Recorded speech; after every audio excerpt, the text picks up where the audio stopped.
L'actualité internationale sur e-Radio. Bonjour Bokar Alpha Khan.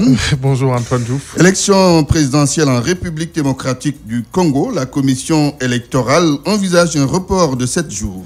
Oui, un report de 7 jours des élections fixées depuis plus d'1 an maintenant à ce dimanche 23 décembre. L'incendie qui s'est déclaré jeudi dernier à l'entrepôt de la CENI à Kinshasa a porté un grand coup au processus électoral et pourrait expliquer un éventuel report de ces élections déjà 2 fois retardées. Je rappelle que 80% du matériel électoral destiné à la capitale ont brûlé dans cet incendie.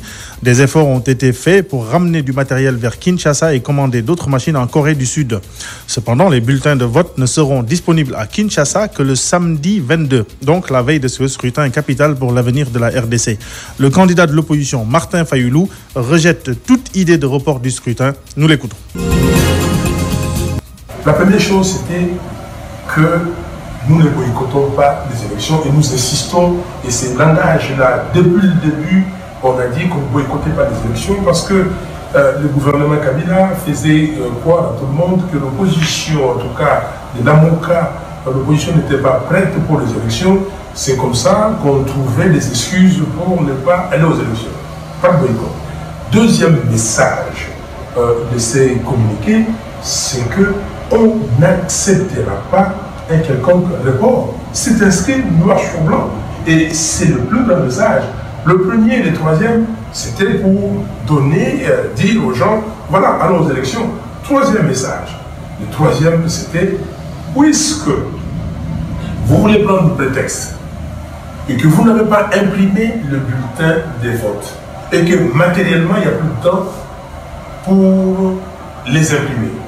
Et vous avez dit aussi, vous-même, que la machine à voter ou les machines à voter peuvent imprimer le bulletin de vote. Alors, imprimez le bulletin avec ces machines, donnez aux candidats, aux électeurs, pardon, et les électeurs vont jeter dans les urnes.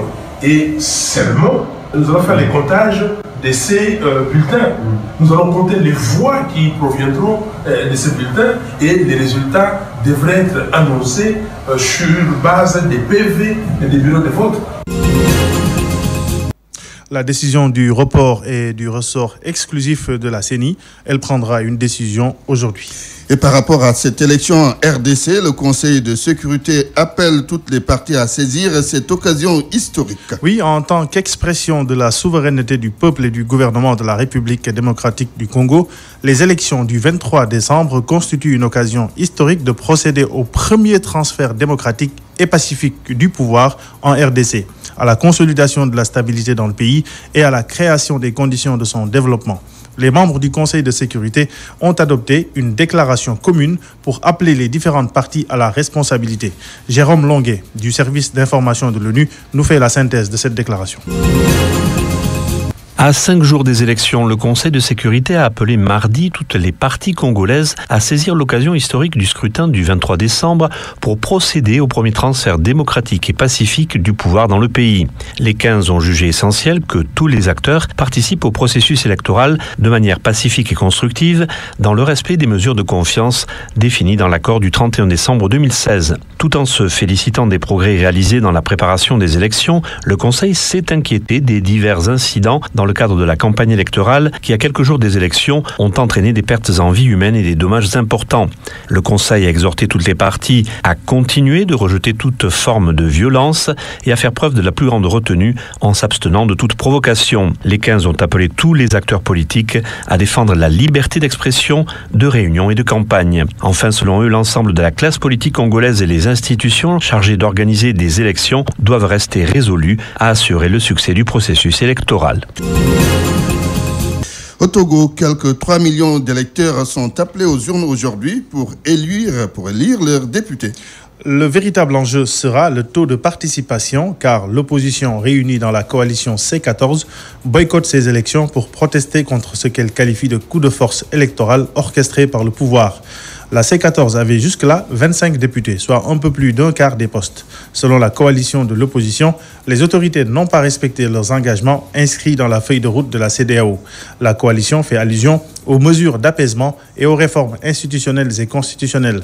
Elle estime, dans ce contexte, que les élections ne peuvent pas être libres et transparentes. Écoutons Gilbert Bawara, le porte-parole du gouvernement. Il répond aux accusations de l'opposition.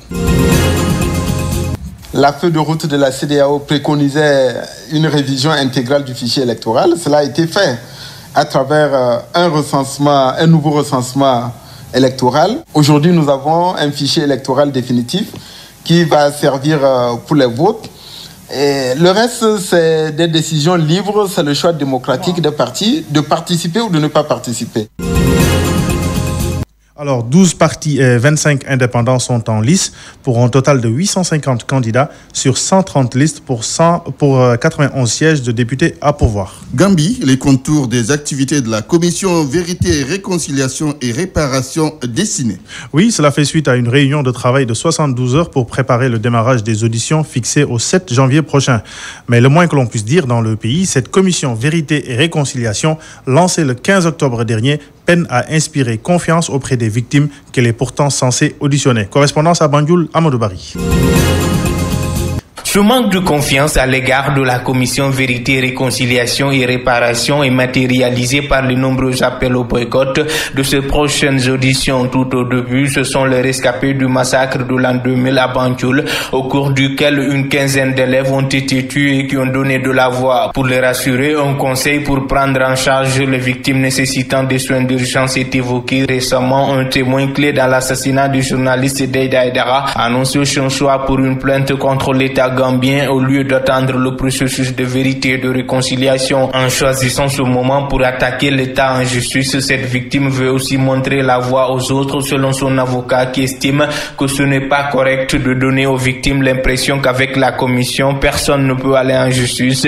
Les tribunaux sont toujours là. Il s'agit de considérer ce qui convient aux circonstances, ce qui est faisable et raisonnable. S'il partage ce point de vue, Dr Babagale Diallo, secrétaire exécutif de cette commission qui a la lourde tâche de réconcilier la société gambienne, nourrit quelques appréhensions. Pour lui, la quête de vérité n'empêche pas de poursuite s'il y a preuve que du tort a été causé à quelqu'un, mais cela peut avoir un impact sur le processus de vérité parce que les gens vont penser que c'est une justice sélective. C'est dans ce sillage que la commission exhorte toutes les victimes de violations des droits de l'homme commis sous le règne Jammeh à venir témoigner à partir du 7 janvier prochain. Banjul, Amadou Bari, iRadio.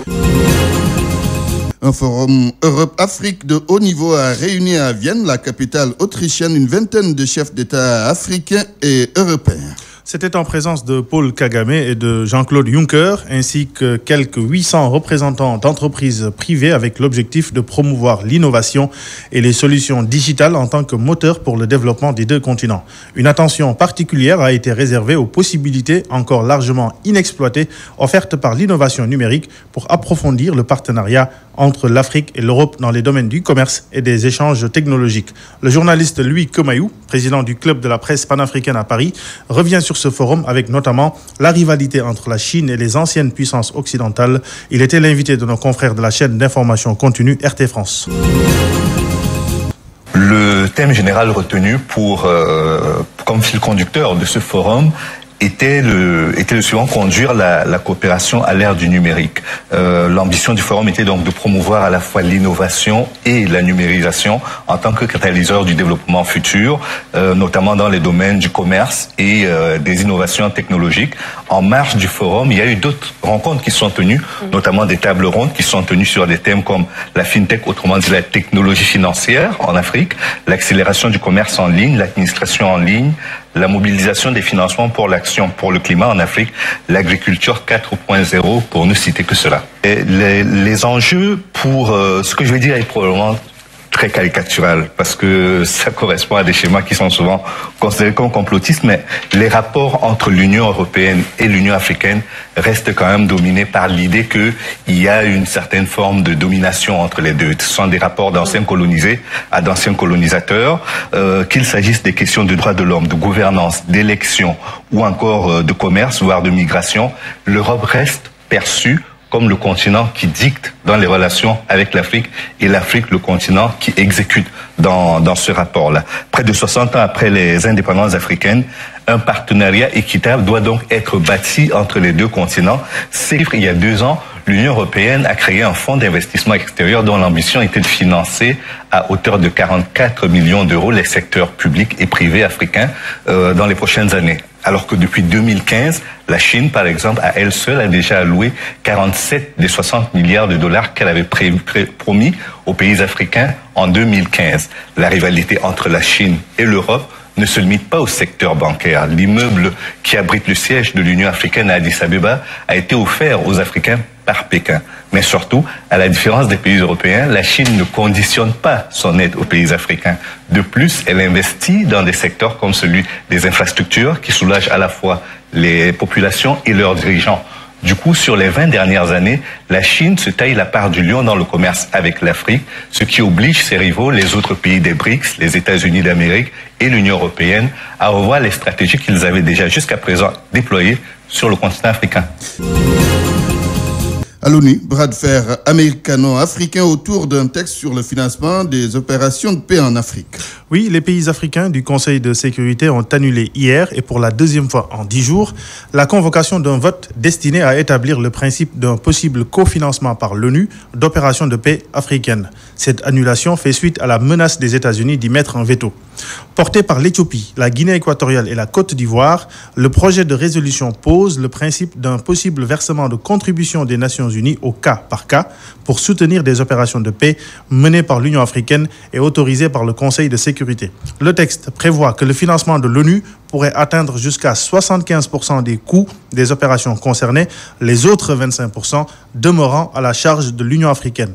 Très optimiste sur l'adoption du texte, la présidence ivoirienne du Conseil de sécurité avait le 10 décembre dernier convoqué une réunion pour un vote. Quelques heures plus tard, sous la pression de pays européens, la réunion a été annulée, une volte-face rare à l'ONU pour une mise aux voix d'un texte. Depuis le début du mois, les États-Unis répètent dans les réunions qu'ils ne sont pas opposés sur le fond au projet, mais qu'ils ont un problème de timing. Une nouvelle Chambre des représentants, compétente en matière budgétaire, doit entrer en fonction en janvier et l'administration de Donald Trump ne peut s'engager sans son aval sur un éventuel transfert de financement de l'ONU à l'Union africaine. Bokar Alpha Khan, merci pour cette page internationale. L'actualité internationale sur iRadio.